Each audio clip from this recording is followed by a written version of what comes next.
guys are ready. Sure. Are we going to introduce ourselves? And so this is the Paradox, Ask Paradox, I don't think. Cool. This is the second episode of Ask Paradox from the forum thread, and I'm Fred.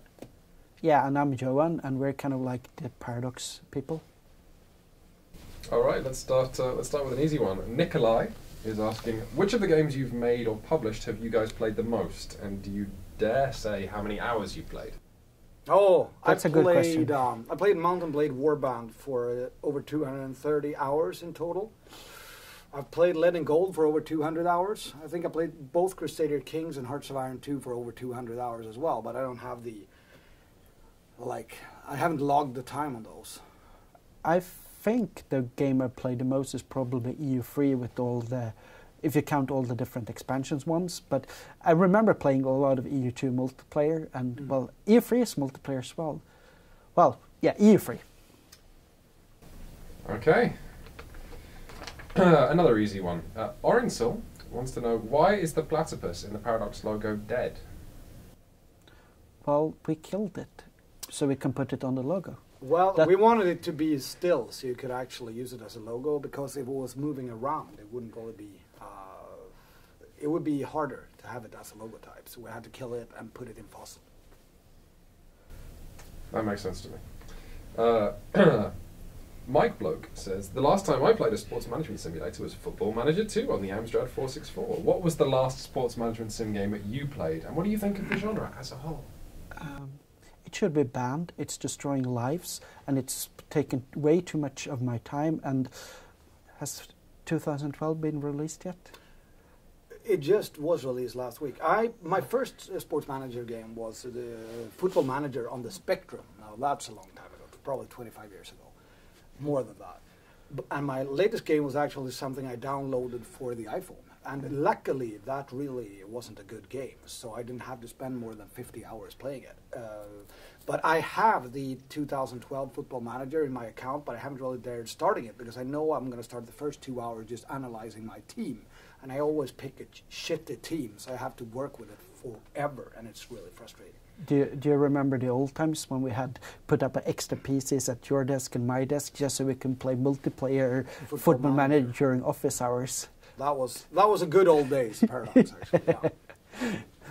We weren't that productive those weeks. Not those weeks either. Red Ralph Wiggum wants to know, how much paternity leave do dads get in Sweden? I think it's 18 months that's split on the parents, and 18 that's split, that you can split, and at least, and every person has to take at least 1 month. Yeah. Something like that. Yeah, I should know this. I have 2 kids. 18 months, if you say it, I will believe you. It's something like that. Yeah, I took a few months as well. Mostly days, actually, specific days, like Tuesdays and Thursdays. Those are the most boring days in the office, because we don't drink and we don't play games. We do play games. Yeah, Tuesday is multiplayer day. And that's right. Strategically, a very bad decision. Yeah. Let's go with a harder one. Wajun, God knows how you pronounce that, wants to know that with the new patch and expansion policy, will games developed in-house end up Steam only? He says, please tell him that is not the plan. It's not the plan. It's not the plan, but most likely if we do boxes of the internal titles, they will probably be Steam wrapped, because of convenience reasons. Or wrapped with something else that can quickly update our software, quickly update the game. So we're looking into different content delivery management systems at the moment. And we, as much as we love Steam, we don't want to be dependent upon one retailer and one way of distributing our content either. So we're looking into it. Ashandrasash is interested in Project Eisenhower. He says he read somewhere that codenames with former US presidents are internal titles, and Kevin Costner's filmography is used for published titles. He's desperate. What can you tell him about Project Eisenhower? Well, I don't know what Project Eisenhower is. Well, have you told me about that? Yeah, it's the one that Philip and Flip are working on. Oh, yeah. It's pretty cool. It's really awesome. And shall we say something else than just cool words? There will be uniforms in it. Uniforms. Yes, uniforms. That's all we can say now. And it will be done by our French people. Will it be a province-based strategy game? You're onto something. Ha! I knew it. He's also not sure if following Johan on Twitter is good for his health. It's definitely not for anyone. You No. should follow me instead. No. I need more followers than Fred. Follow at Producer Johan at Twitter. The Western Front at Twitter. SAS is very fawning. He's continually amazed at the new ideas and features that every new Paradox game has. Sengoku is masterful and a great game to play, he says. How do you guys and gals keep things fresh around the office in order to keep coming up with new and great ideas? Beer. Beer. Yeah, beer. Beer. There's some people that drink cider, but mostly beer. Yes. And those that don't drink beer or cider, they drink cola for the sugar rush. So I think that- or eat candy, I think. Yeah. So I think that's a part of it. Why isn't all of Paradox dead already? I think we're like the mummies in old Egypt that were just mummified. Yeah, like Keith Richards. Yeah. Or we're like zombies. Zombies doesn't have any brains. They don't have any brains. Right? Brains. Exactly. Right. Without saying anything else about zombies or Paradox. Another question from Red Ralph Wiggum. He wants to know, where do you get incidental sound effects in games, like the sound of sails when an early ship is selected in Victoria 2, the kicking sound effect in EU3, and so on? Where is it sourced from? Where does it come from? We ask a sound studio, can you make a sound effects for this? And they come up with the ideas. And they build a whole ship.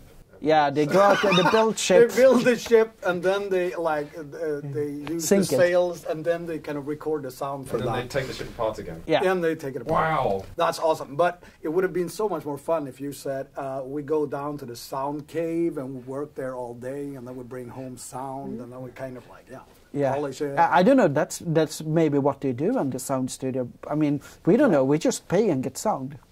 Do we even pay? Or Yeah, it's... beer? No, actually, it's kind of like these gold coins. Okay. Ice Cold Killer wants to know if you're going to make a game that covers the years 1936 to the year 2000 onwards. Presumably he means in-house.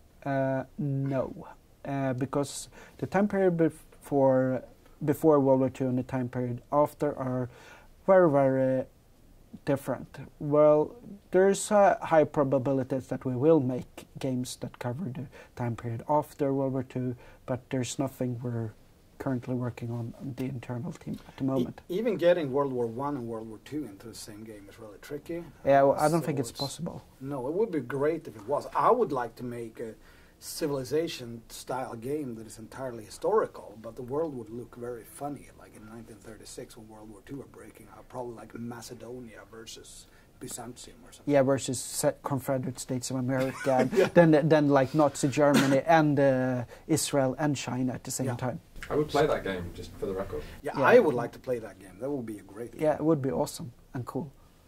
Foolish, you've just shot a hole in your own question. Okay. Paddy Evans wants to know if any of the team have played XCOM or UFO Enemy Unknown, and if so, are any of you following the development of Xenonauts, the Yes, we do. indie remake? We do follow the Xenonauts development, and it looks like they're doing a great job. I played the UFO games quite a bit. Did you? I didn't play it that much, but it was funny. Just when I was walking in from lunch today, and I noticed that part of the development team were debating which features were added in which UFO version on XCOM. I played Terror from the Deep the most, I think. Yeah. But during the 90s, I was so busy doing other stuff, like studying really hard and stuff like that. Another question from Red Ralph Wiggum, who's unstoppable, apparently. Do any of you feel working with games harms your ability to enjoy them? Well, you don't play as much games on your spare time when you work with them, but it could be that other things takes time in your life. No, I think actually the opposite. I think that you get to play a game at an early alpha stage, and then you don't enjoy it that much because it doesn't have all the features, it doesn't have all the things that are supposed to be in the game. So once the game is finished, you really enjoy it because you learn to play it, you know how to use all the stuff in there, and you like to see it being developed. So I think it's the opposite, actually. I play more games now than I've ever done in the past. So. And finally, I think, sorry. And finally, Ordo Impavidus, oh, God help me, wants to know which of the Paradoxians is considered to be the paranormal magnet. Which of you has the scariest dreams, for example? In the company, I got no clue. I mean, maybe Boel would be like paranormal yeah, activities. well, she writes all these Yeah, cool I know. horror She stories. So. writes a lot of scary stuff, so that would be my guesstimate that it would be Boel, but I'm not sure actually. And I know who has scary dreams. I mean, I don't remember the last scary dream I had. So I only have happy dreams. happy. Yep. Let's listen to "Happy Song" by Boney M. That's what we do on Friday. Yeah. Cool, thank you. Say goodbye to the lovely people. Goodbye. Thank See you. ya. Bye.